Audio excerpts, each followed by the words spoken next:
The waitress served coffee with trembling hands, a bruise barely hidden beneath her collar. The biker saw the two men watching her from the corner booth, saw the fear in her eyes. What he didn't know was that helping her would put him against the most dangerous crime boss in the Southwest, and he'd never back down from a fight. The rain hit like bullets against the diner's windows. Jack Harlan killed the engine of his Harley and sat there for a moment, letting the storm drum against his leather jacket. 300 miles since sunrise. His bones ached, his eyes burned.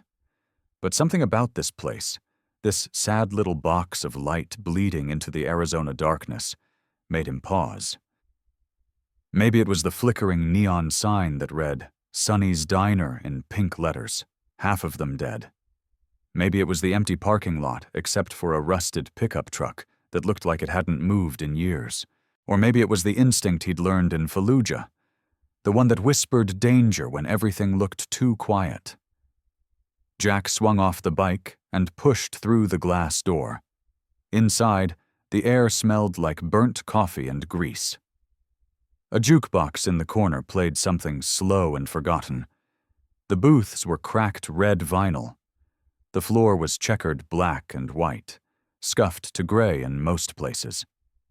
And behind the counter stood a woman who looked like she was holding herself together with duct tape and prayer. "Sit anywhere," she said without looking up. Jack chose a stool at the counter. Up close, he could see her better. Mid-20s, maybe. Dark skin glowing under the fluorescent lights, tight curls pulled back in a messy ponytail, dark circles under her eyes. And when she turned to grab a coffee pot, he saw it. A shadow on her neck, just below her jawline. Purple-green, poorly hidden under a smear of foundation that didn't match her skin tone. His jaw tightened. "Coffee?" she asked, her voice flat. "Please." She poured with shaking hands. The cup rattled against the saucer when she set it down. Jack wrapped both hands around the mug and took a sip. It tasted like battery acid, but he didn't care. He was watching her reflection in the stainless steel napkin dispenser. Her eyes kept darting toward the corner booth. He shifted slightly and glanced over his shoulder. Two men sat there, faces half hidden in shadow. One was thick-necked, wearing a trucker cap. The other was lean with a scar running from his ear to his chin. They weren't eating. They weren't talking. They were just watching her. Jack turned back to his coffee, his pulse steady, but his mind racing. He'd seen this before. Different country, different uniform, same script. Predators and prey, control and fear. "Long night?" he asked casually. The waitress, her name tag said Keisha, flinched like he'd shouted. "What? The rain?" Jack said, keeping his voice soft. "Makes for a long night when you're working." "Oh," she forced a smile that didn't reach her eyes. "Yeah, long night." She moved away quickly, busying herself with wiping down a counter that was already clean. Jack watched her hands. They were trembling worse now. Behind him, one of the men in the booth stood up. Jack heard the scrape of boots on linoleum, slow and deliberate.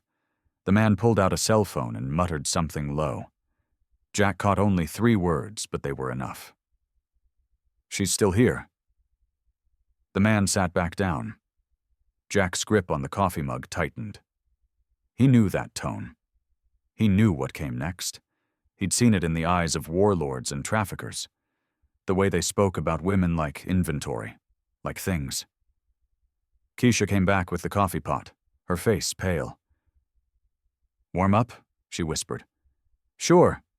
She poured, and Jack noticed something else, a faint red mark on her wrist like rope burn. "You okay?" he asked quietly. Her eyes snapped to his, wide and panicked. "I'm fine, Keisha," she said. "I'm fine." Her voice cracked.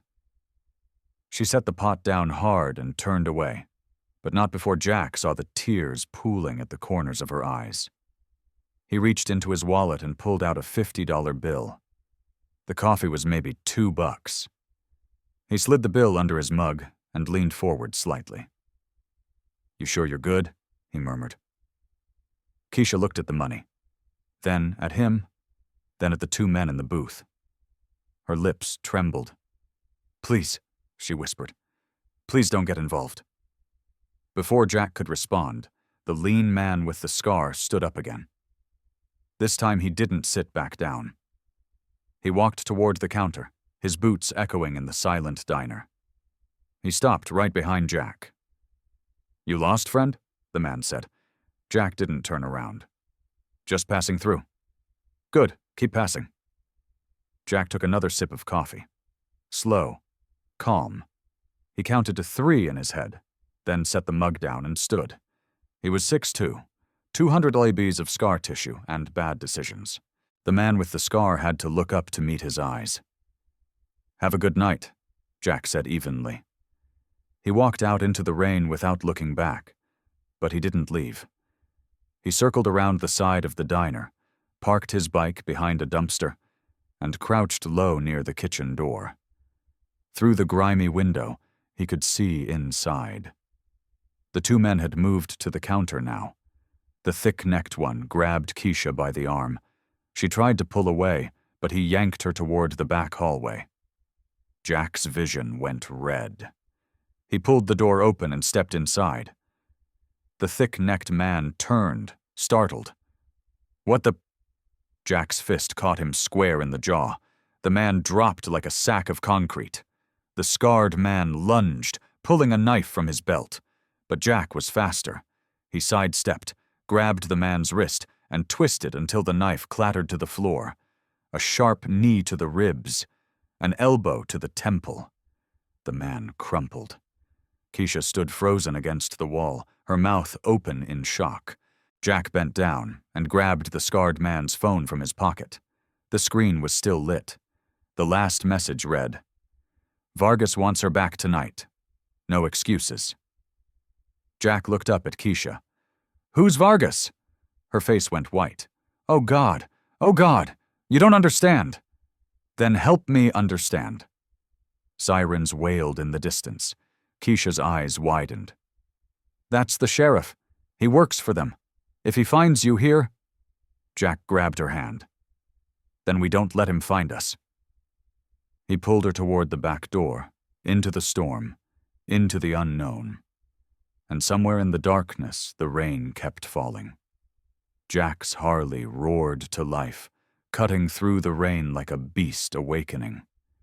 Keisha climbed on behind him, her arms wrapping around his waist with the grip of someone who'd forgotten what safety felt like. "Where are we going?" she shouted over the engine. "Away from here! Hold tight!" The bike shot forward into the darkness, headlights slicing through sheets of rain. Behind them, red and blue lights painted the diner's walls. Jack didn't look back. He knew the playbook. Crooked cops bought silence, evidence that would disappear before morning. He took the first turn off the highway, then another, weaving through back roads that most maps had forgotten. The rain was both enemy and ally now, washing away their tracks, but making every turn a gamble. After 20 minutes, he pulled into an abandoned gas station, the kind that had been swallowed by time and neglect. Rusted pumps stood like tombstones. The windows were boarded up. Jack killed the engine. Silence rushed in, broken only by the steady drum of rain on metal. Keisha climbed off the bike, her legs shaking. She wrapped her arms around herself, looking small and lost in the darkness. Her waitress uniform was soaked through, makeup running in dark streaks down her face. Without the foundation, the bruise on her neck looked worse, angry purple with yellow edges. "You shouldn't have done that," she said quietly. "Probably not," Jack agreed. He pulled off his leather jacket and draped it over her shoulders. "But here we are." She looked up at him, really looked at him for the first time. "Why? You don't even know me." Jack pulled out the phone he'd taken from the scarred man. The screen was locked, but the preview of that last message still glowed. Vargas wants her back tonight. Who is he? Jack asked. Keisha's jaw trembled. She turned away, staring out at the rain. For a long moment, Jack thought she wouldn't answer. Then, in a voice barely above a whisper, Luis Vargas. He owns a trucking company. At least that's what it looks like on paper. Really? He runs girls, drugs, whatever makes money. She laughed bitterly. I was stupid enough to work for him once. Thought it was just waitressing at his executive events. By the time I figured out what was really happening, I was in too deep. How deep? Deep enough that I saw things, heard things. Girls who arrived but never left. Shipping manifests that didn't match the cargo. Politicians shaking hands with monsters. She turned back to him, eyes blazing. So I started gathering proof. Took me 8 months, but I got it. Names, dates, routes, everything. Jack felt something shift in his chest. This wasn't just about saving one woman from a bad situation. This was bigger. Where's the proof now? Keisha's hand went to her neck, touching the bruise unconsciously. That's why they came tonight. I hid a flash drive in the diner cellar 3 weeks ago. Was going to send it to the FBI, but Vargas's men found out somehow. They've been watching me, waiting for me to lead them to it. Her voice cracked. That's what the bruise is from. They caught me trying to get it 2 days ago, said if I tried again they'd kill me, but if I ran they'd kill my little sister in Phoenix. Christ, Jack muttered. So I stayed, waited, hoped maybe they'd forget. Maybe they'd... She stopped, wiping her eyes angrily. That was stupid too. Men like Vargas don't forget. Jack looked at the phone again. 3 missed calls now, all from Vargas. He could imagine the crime boss's rage, his men unconscious on a diner floor, his prize slipping away. We need to get that flash drive, Jack said. Are you insane? They'll be swarming that place by now. Then we wait until they're not. He met her eyes. You said you have proof, real proof enough to bring him down. Yes, but... Then we finish this. You didn't gather evidence for 8 months just to run and hide. Jack's voice was firm, but not unkind. Trust me, running doesn't work. I tried that once. The things you're afraid of, they follow you. Better to face them head on. Keisha studied him for a long moment, searching for something in his face. You're not just some random biker, are you? Ex-Marine. Did 2 tours before I decided the open road made more sense than orders. He didn't mention the nightmares or the reasons he rode alone. Some stories were better left in the dark. She pulled his jacket tighter around herself. I don't even know your name. Jack Harlan. Jack, she repeated like she was testing the weight of it. Then softer. Thank you. Don't thank me yet. He checked his watch. 3:47 a.m. We've got maybe 2 hours before sunrise. There's a motel about 15 miles from here. We'll lay low, make a plan, and then we'll get your evidence. And then... Jack started the bike again. Then we burn Vargas's empire to the ground. Keisha climbed back on, her arms wrapping around him with more certainty this time. As they pulled back onto the dark road, Jack made a silent promise to himself. The same one he'd made years ago when he left the Marines. No one gets left behind. Not on his watch. The motel was called the Cactus Inn, which was generous. It was really just 6 rooms attached to a concrete box, with a vacancy sign that buzzed like a dying wasp. Jack paid cash to a clerk who didn't ask questions and didn't make eye contact. Room 4 smelled like cigarettes and regret. Keisha sat on the edge of the bed, still wrapped in Jack's jacket, staring at nothing. Jack checked the locks, wedged a chair under the door handle, and pulled the curtains tight. Get some rest, he said.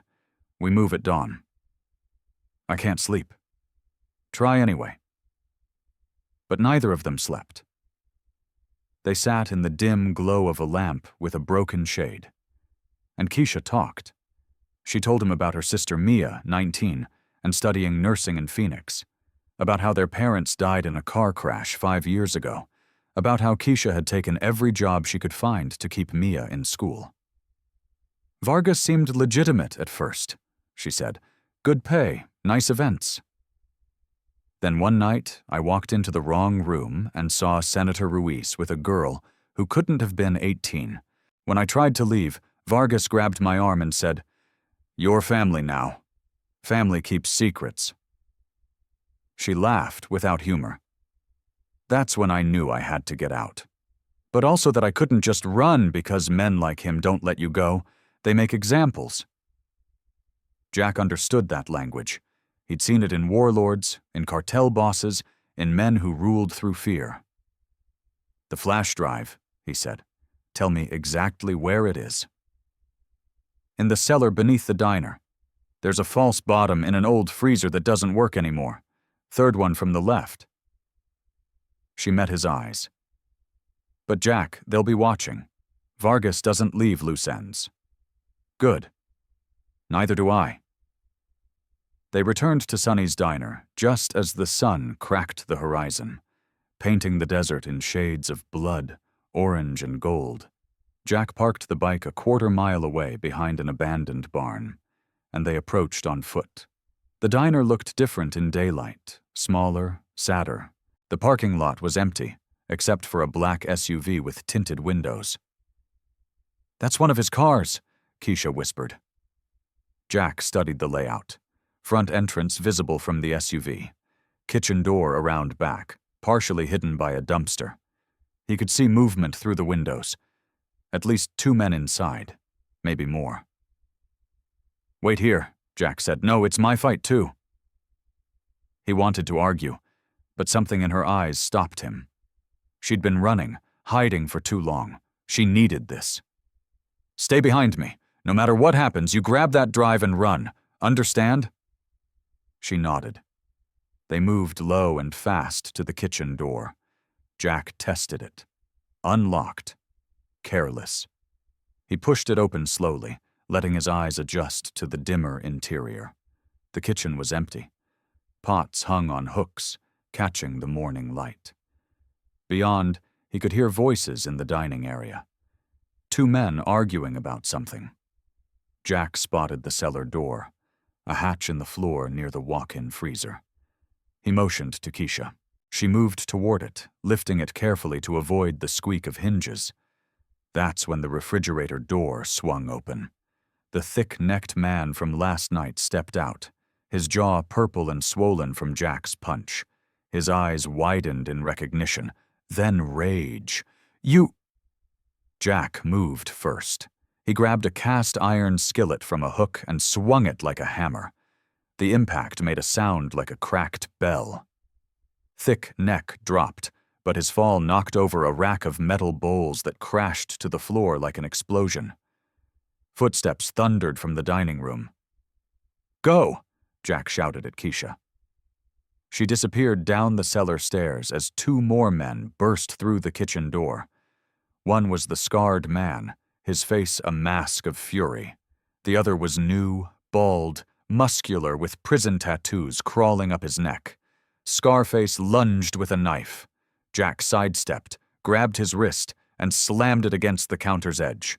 Bone cracked. The knife fell, but Baldy was already moving, throwing a punch that caught Jack in the ribs. Air exploded from his lungs. They crashed into the prep station. Jack's military training kicked in. Elbow to the throat, knee to the groin.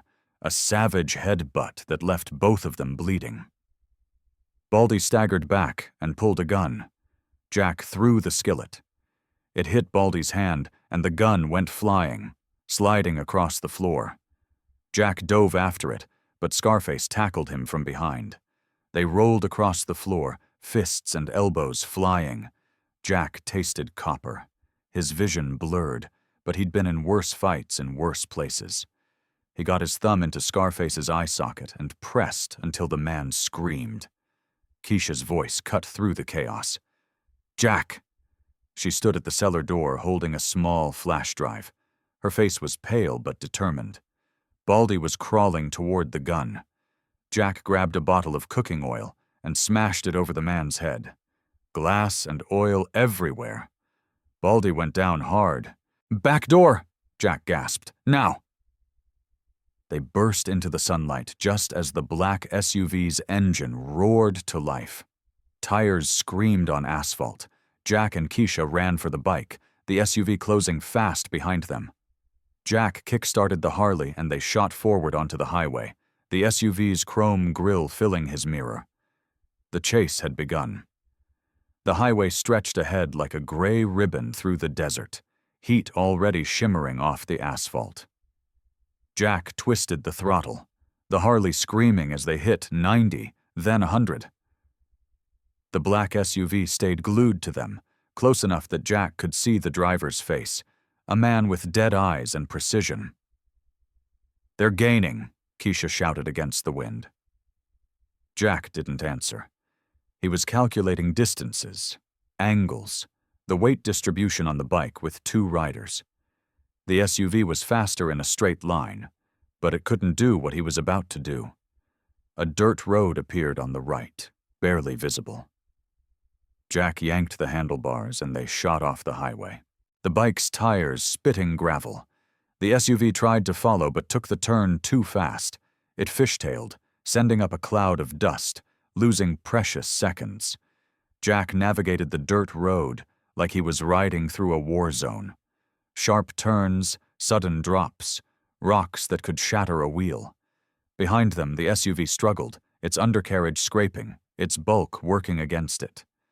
Then Jack saw it, an old railroad bridge ahead, rusted and half collapsed.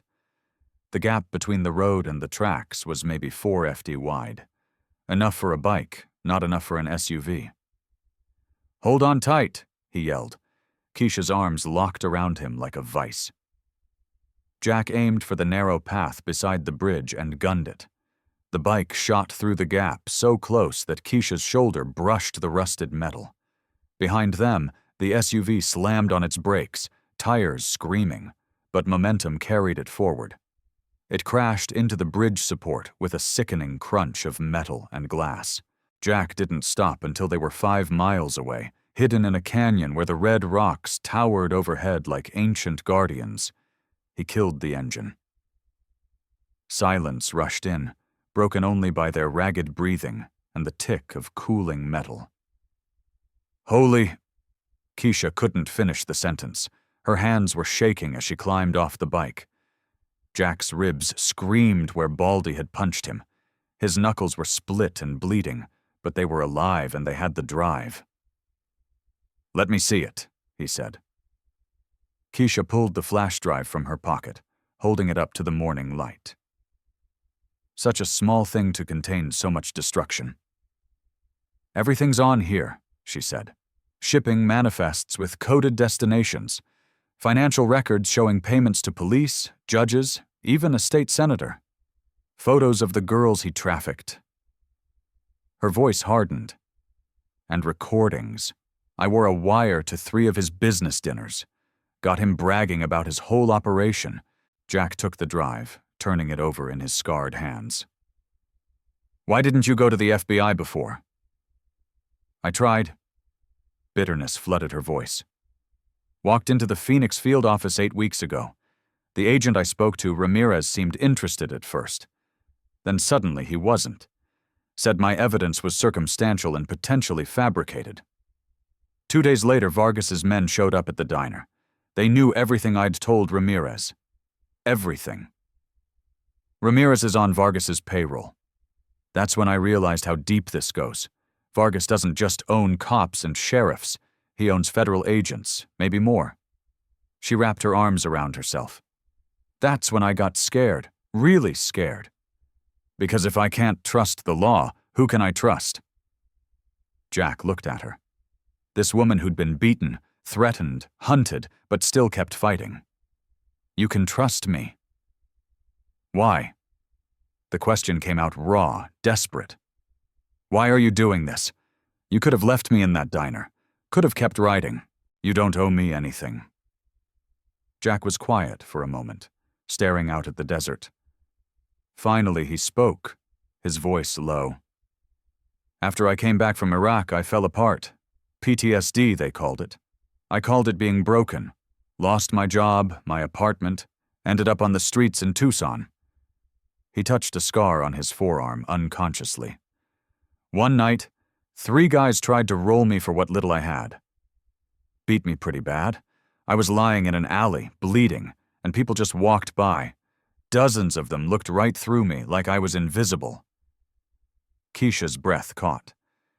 Then this old guy stopped. Vietnam vet, turned out. He got me to a clinic, bought me food, gave me enough money for a cheap motel room. I asked him why, and you know what he said? Jack met her eyes. He said, "Because someone did it for me once. And because looking away is how good people become ghosts." "That's why you stopped," Keisha whispered. "That's why I stopped." Jack held up the flash drive. "But now we finish it. Vargas thinks he's untouchable because he owns the law, so we go around it. We make this so public, so undeniable that even his bought and paid for agents can't ignore it." "How?" Jack pulled out his phone and scrolled through his contacts until he found a name he hadn't called in 2 years. Bolt Torque Morrison, president of the Iron Wolves MC. "I know people," Jack said. "People who don't answer to anyone but each other. People who understand that sometimes justice doesn't come from a courtroom." He hit dial. After 3 rings, a gravel voice answered. "Jack Harlan. Thought you went solo." "I did, but I need the Brotherhood one more time. Say when and where." Jack smiled grimly. "I'll send coordinates and Bolt. Bring everyone." The Iron Wolves arrived at sunset like a storm rolling across the desert. 16 motorcycles, their engines a symphony of thunder that echoed off the canyon walls. They pulled into the abandoned airstrip where Jack and Keisha waited, kicking up clouds of red dust that turned golden in the dying light. Bolt Torque Morrison climbed off his bike first, a mountain of a man with a gray beard braided down his chest and arms covered in ink that told stories of battles won and brothers lost. Behind him came the others. Viper, Rat, Headstone, Blade. Men with road names and hard eyes, veterans who traded uniforms for leather, but never forgot their training. Bolt clasped Jack's hand, then pulled him into a brief, crushing hug. "Been too long, brother. Appreciate you coming. You call, we answer. That's the code." Bolt's gaze shifted to Keisha, assessing, but not unkind. "This the woman you're going to war for? She's got evidence that'll bring down a trafficking ring, but the people who should help are the ones protecting it." Bolt's expression darkened. "Then we help instead." They gathered in a circle as the sun disappeared and the desert turned purple. Jack laid out everything. Vargas's operation, the bought officials, the flash drive that could end it all. He explained they needed to go back to the diner one more time. "Vargas knows we have the drive," Jack said. "But what he doesn't know is we've already made copies." He held up 3 identical flash drives. "Keisha and I stopped at a FedEx in Flagstaff. These are going to 3 different news outlets: the Arizona Republic, a crime reporter in Tucson, and a blogger who specializes in exposing corruption." "Smart," Rat said. He was the crew's tech guy, skinny with thick glasses. "Multiple points of failure. They can't stop them all." "But they'll try," Jack continued. "Vargas's people will be watching post offices, tracking services. We need a distraction, something big enough to pull all his attention while we get these drives mailed." "You want us to hit the diner?" Headstone said. He was the oldest among them, mid-60s with scars from Kandahar. "Not hit it, just make some noise. Roll in loud. Make Vargas think we're coming for a fight. While his men are focused on you, Keisha and I slip into town and mail these drives from 3 different locations." Viper, a Cajun with an accent thick as bayou mud, grinned. "I like it. Been too quiet lately." "Anyway, there's more." Keisha spoke up, her voice steady now. Vargas's main distribution center is a warehouse outside of Phoenix. That's where he processes everything. The drugs, the girls, the money. If we're really doing this, we don't just expose him. We shut him down completely. Bolt looked at Jack. She's got fire. This one. She does, Jack agreed. Then let's burn his whole world down, Bolt said. They moved out at midnight, a convoy of steel and leather cutting through the darkness. The plan was simple, but required precision. The Iron Wolves would descend on Sonny's diner at exactly 2:40 a.m., creating chaos without actually destroying anything. Meanwhile, Jack and Keisha would hit 3 different 24-hour post offices across the city. Each drop timed perfectly. As they approached the outskirts of Phoenix, Jack's phone buzzed. "Unknown number," he answered. "Jack Harlan." The voice was smooth, educated, and cold as a snake's belly. "You've caused me considerable inconvenience, Harlan. I presume I'm a businessman, Mr. Harlan. I solve problems efficiently. Right now you're a problem. But you don't have to be." A pause. "I'll give you $50,000 cash. You ride away, forget you ever met the girl, and we all move on with our lives." Jack glanced at Keisha riding behind him. "Not interested." $100,000? "No." Vargas's voice hardened. "Then let me be clear. I know you're former military. I know about the Iron Wolves. You think you're riding in like cowboys to save the day, but you're outgunned and outmanned. I have 30 men at that diner right now. Police on speed dial. You start something, you won't finish it." "See, that's where you're wrong," Jack said calmly. "We already finished it. The evidence is already out. By tomorrow morning, every news outlet in the Southwest will have proof of what you've done. Your bought cops, your paid judges, they won't be able to help you. You're already dead, Vargas. You just don't know it yet." Silence on the other end. Then, "I'll kill her sister, the girl in Phoenix. Mia, isn't it?" Keisha's gasp was sharp against Jack's back. Jack's voice turned to ice. "You won't because Bolt sent 2 Iron Wolves to her dorm 3 hours ago. She's in protective custody right now, surrounded by bikers who eat men like you for breakfast." It was a bluff. They'd only just thought of Mia an hour ago, but Vargas didn't know that. "This isn't over," Vargas snarled. "Yes," Jack said, "it is." He hung up and turned to Keisha. "We need to get to Mia, now. Change of plans." Behind them, the Iron Wolves' engines roared in agreement. They weren't just fighting for evidence anymore. They were fighting for lives. Jack killed the call and immediately dialed Bolt on the crew's encrypted channel. "Change of plans. Vargas just threatened the sister. We need boots in Phoenix now." "Already on it," Bolt replied. "Sent Blade and Viper south 20 minutes ago when you mentioned the girl. They'll reach the university in an hour." Jack felt a weight lift slightly. This was why brotherhood mattered. The Iron Wolves didn't wait for orders. They anticipated. They protected. They moved. "There's something else," Keisha said, her voice tight. "If Vargas knows about Mia, he's panicking. Panicked men make mistakes, but they also get desperate. The warehouse, he'll try to clean it out. Burn the evidence, move the girls, erase everything before the news breaks." She was right. Jack pulled off the highway into the same abandoned gas station where they'd hidden hours before. The Iron Wolves followed, their bikes forming a protective circle around them. In the harsh glare of their headlights, they regrouped. "We can't wait until morning," Jack said. "We hit the warehouse tonight." "Right now." Rat pulled out a laptop, fingers flying across the keys. "Give me 5 minutes. I can pull up the building schematics, security systems, everything." While Rat worked, Keisha drew a map in the dirt with a stick, recreating the warehouse layout from memory. "I was only inside twice, but I remember it.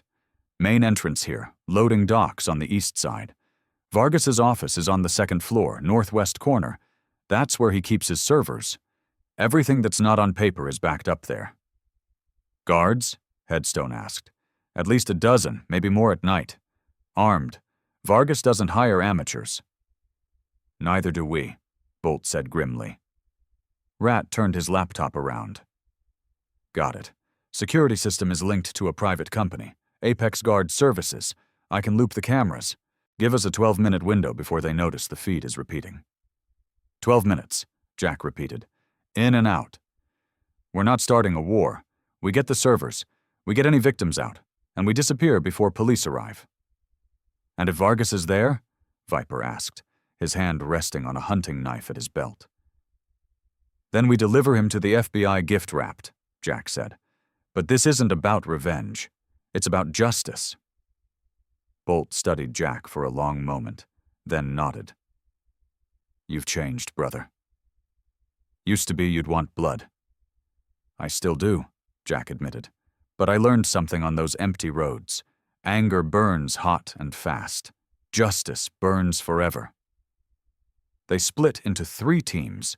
Team 1, Jack, Keisha, and Rat would breach through the loading docks, head straight for Vargas's office and the servers.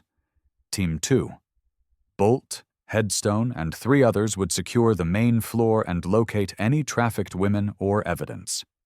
Team 3, the rest of the Iron Wolves would hold the perimeter, ready to extract everyone the moment things went sideways. As they geared up, Keisha checked the pistol Jack had taken from one of Vargas's men at the diner. Her hands were steady now. Her fear transformed into something harder, sharper. You know how to use that? Jack asked. My dad taught me to shoot when I was 12. Haven't held a gun since he died, but... She checked the magazine, chambered around. I remember. Jack pulled on a black tactical vest, one he'd kept from his Marine days. It still smelled like sand and cordite. When we get inside, stay close to me. If shooting starts, I know, get down, get out, get safe. She met his eyes. But Jack, I'm not running anymore. Not from Vargas, not from anyone. I'm seeing this through. He wanted to argue, to tell her that bravery and stupidity often looked the same, but he saw something in her face that reminded him of the Marines he'd served with. That quiet determination that said, I will not break. All right, he said, but we do this smart. No heroics. Bolt approached, holding out a leather vest with the Iron Wolves patch on the back, a snarling wolf's head surrounded by flames. For luck, he said to Keisha. You ride with us tonight, your pack. Keisha's eyes glistened as she pulled it on. Thank you. Don't thank us yet, Bolt said. Just don't die. Brotherhood doesn't take losses lightly. Rat interrupted, laptop still balanced on his forearm. We've got a problem. Just intercepted police dispatch. 3 units heading toward the warehouse. Someone tipped them off. Vargas, Jack growled. He's calling in his bought cops to protect the place. Then we go now, Bolt said, before they arrive.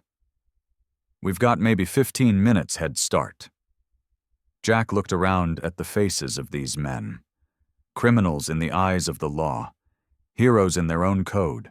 They were risking everything for a woman they didn't know, for a cause that wasn't theirs. Why are you really doing this? He asked Bolt quietly. The old biker smiled, sad and knowing. Because in another life, in another war, we were the ones who needed saving. And sometimes we weren't saved. So when we get the chance to be on the right side of that equation... He trailed off, then clapped Jack's shoulder. Let's ride. The engines roared to life. They had 15 minutes to save lives, and 12 minutes before the cameras caught them. The math didn't add up, but they rode anyway. The warehouse loomed against the night sky like a sleeping beast. Corrugated steel walls, sodium lights casting everything in sickly yellow, and chain-link fencing topped with razor wire. Through the mesh, Jack could see 2 guards at the main gate, cigarettes glowing in the darkness. The Iron Wolves killed their engines a quarter-mile out and coasted in silent, a ghost convoy. Rat's fingers danced across his laptop one last time. Cameras looping in 3, 2, 1. You're invisible. Clock starts now. 12 minutes. Team 3 spread out along the perimeter, while Jack, Keisha, and Rat moved toward the loading docks on the east side. Bolt's team approached from the west. The coordination was wordless. Practiced. The muscle memory of men who'd operated in worse places under worse conditions. Jack cut through the fence with bolt cutters, peeling back a section just wide enough to slip through. The loading dock was empty except for 3 semi-trucks backed up to the bays. One had its engine running, exhaust billowing into the night. "They're moving product," Keisha whispered. "We're just in time." They crossed the loading area and reached a service door. Rat produced a small device, pressed it against the electronic lock. 5 seconds later, it clicked open. Inside, the warehouse was a maze of shipping containers and wooden crates stacked 3 high. Fluorescent lights hummed overhead. Somewhere in the distance, voices echoed. Men loading trucks, their words indistinct but urgent. Jack signaled, "Move quiet. Stay low." They navigated through the maze, following Keisha's memory of the layout. She'd been right. The place was massive, big enough to hide almost anything or anyone. A woman's scream cut through the warehouse. Jack's blood turned to ice. The scream came again, followed by a man's harsh laughter. He moved toward the sound, Keisha and Rat behind him until they reached a sectioned-off area behind a wall of containers. What Jack saw ignited a fury he'd been keeping leashed. 6 women, young, terrified, huddled in a makeshift holding pen constructed from chain link. 2 guards stood outside, one holding a cattle prod. Jack didn't think. He moved. The first guard went down with a crushed windpipe before he could shout. The second turned, reaching for his gun, but Keisha was faster. Her shot echoed through the warehouse. Clean hit to the shoulder. The man dropped, howling. "Keys!" Jack barked. Rat grabbed them from the fallen guard's belt and unlocked the pen. The women stumbled out, some crying, others too shocked to speak. "There's a way out through the loading docks," Jack told them. "Run, don't stop. Team 3 is outside. Bikers, they'll protect you. Go." The women ran. Alarms erupted throughout the warehouse, piercing, relentless. The gunshot had blown their cover. "Move," Jack shouted. They sprinted toward the stairs leading to the second floor, but men were already pouring from doorways. Vargas's private army. Gunfire erupted. Bullets sparked off metal containers. Jack returned fire, dropping 2 men as they rounded a corner. Bolt's voice crackled over the radio, clipped to Jack's vest. "We're engaged on the west side. Multiple hostiles. Keep them busy." Jack shouted back, "We're almost at the office." They reached the stairs. Rat stayed at the bottom, providing cover fire, while Jack and Keisha charged upward. The second floor was administrative offices, with windows overlooking the warehouse floor, filing cabinets, and at the end of the corridor, double doors with frosted glass that read, "L. Vargas Operations." Jack kicked the doors open. Luis Vargas stood behind a massive desk feeding papers into a shredder. He looked up and for a moment their eyes met. Vargas was younger than Jack expected. Mid-40s, silver hair, expensive suit. He could have been a banker or a lawyer, not a monster. "You're too late," Vargas said calmly, gesturing to the shredder. "Everything's gone. The servers are already wiped. You've won nothing." Keisha stepped forward, her gun aimed at his chest. "You're wrong. The evidence is already out. By morning, everyone will know what you are." Vargas smiled. A cold, reptilian thing. "Evidence can be discredited. Witnesses can disappear.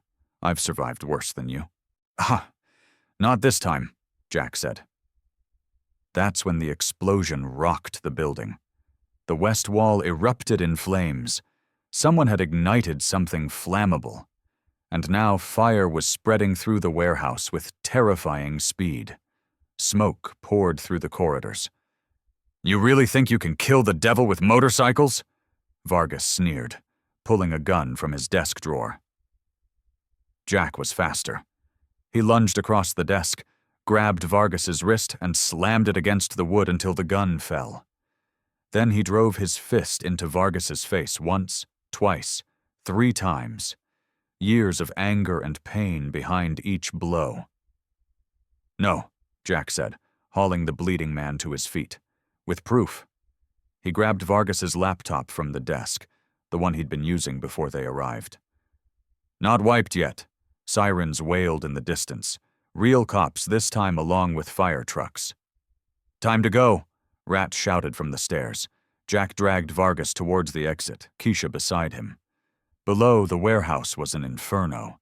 The Iron Wolves were already evacuating. Engines roaring. They emerged into the night, into chaos and flame just as the FBI arrived. Jack threw Vargas at the feet of the lead agent along with the laptop. "Luis Vargas, human trafficking, money laundering, corruption, everything you need is on that computer." The agent stared.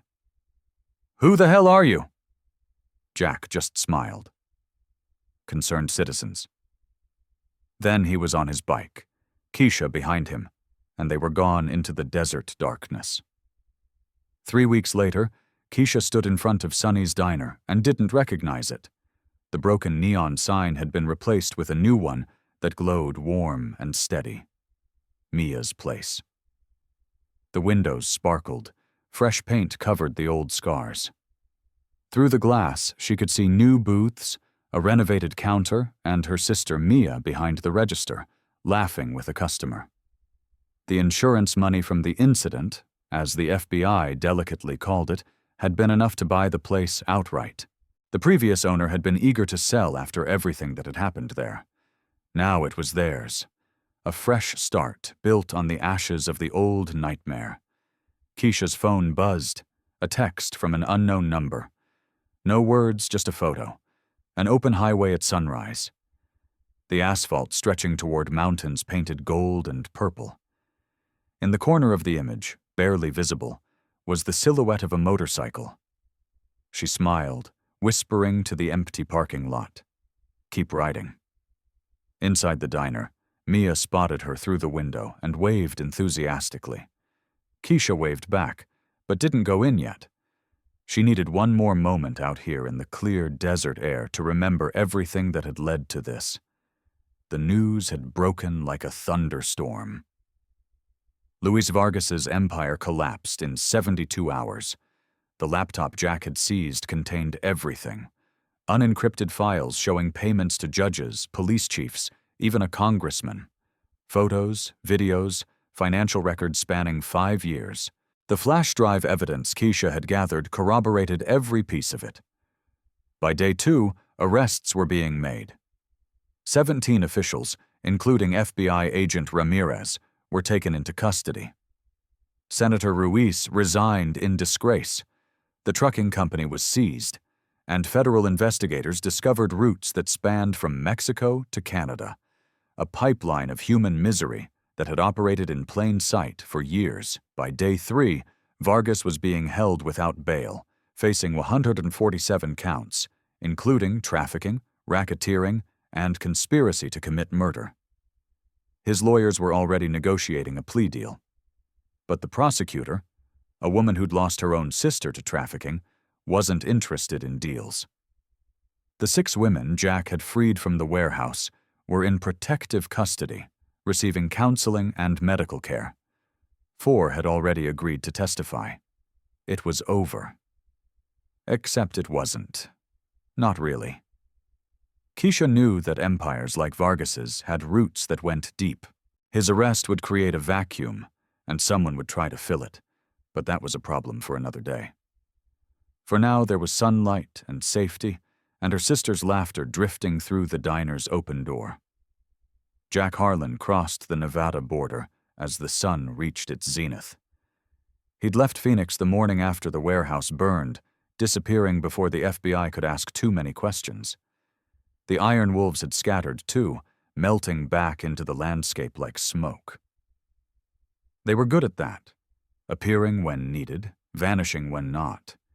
His ribs had healed, The cuts on his knuckles had scabbed over and faded. The nightmares that usually haunted him had been different lately. Less about the war, more about the diner, the chase, the moment he decided to stop running from his own demons long enough to fight someone else's. He'd done the math. Mia's place would need about 6 months to turn profitable. Keisha had a business plan. Mia had helped. Apparently, the girl had a head for numbers, and they'd already hired 2 more waitresses and a cook. The local paper had run a story. Sisters rebuild after testifying against crime boss. It was simplified, sanitized, but essentially true. Jack had sent money anonymously. $5,000 wired through an account that couldn't be traced back to him. Not charity. Investment. He believed in what they were building. His phone rang. Bolt. "Where are you at, brother?" "Somewhere in Nevada." "Tombstone's getting married. Can you believe that? 73 years old and finally found someone crazy enough." A pause. "You did good back there. We all did. You know what I mean? You stopped running." Bolt's voice was gentle, knowing. "Question is, what are you running toward now?" Jack looked at the road ahead. Infinite and open. "Still figuring that out." "Well, when you do, we're here. Brotherhood's forever. Solo rider or not?" "I know. Thanks, Bolt." After he hung up, Jack pulled over at a rest stop. Mountains loomed in the distance, snow-capped and magnificent. He'd been riding for 4 hours and could ride for 4 more. That was the beauty of it. The road never really ended. It just kept offering new directions. He thought about Keisha, about Mia, about the women they'd freed. He thought about the old Vietnam vet who'd saved him in that Tucson alley years ago, about the chain of people helping people, strangers becoming saviors, and how the world stayed balanced, not through law or order, but through individuals who chose not to look away. His phone buzzed again. Another text from Keisha. "Thank you. For everything. You gave me my life back." Jack typed a reply, then deleted it, then typed another. "You did that yourself. I just drove the getaway bike." Her response came instantly. "Will I see you again?" Jack stared at those words for a long time. The truth was, he didn't know. He'd spent years running from attachments, from the weight of caring about people who could be lost, but he'd also just learned that sometimes the weight was worth carrying. "Maybe," he typed. "Got a lot of road left to cover." "But if you're ever in trouble again, I know who to call," she finished. Jack pocketed his phone, climbed back on his bike, and looked down the highway. There, in the distance, a neon sign flickered to life even in the daylight. Open 24 hours. A diner. Different state, different owner, but the same kind of place where people stopped when they were lost, hungry, or running from something. Jack smiled. He started the engine, feeling its familiar rumble beneath him, and rode toward it. Not because he was hungry, not because he was lost, but because somewhere in that diner there might be someone who needed help. And this time Jack Harlan wouldn't ride past. He'd stop.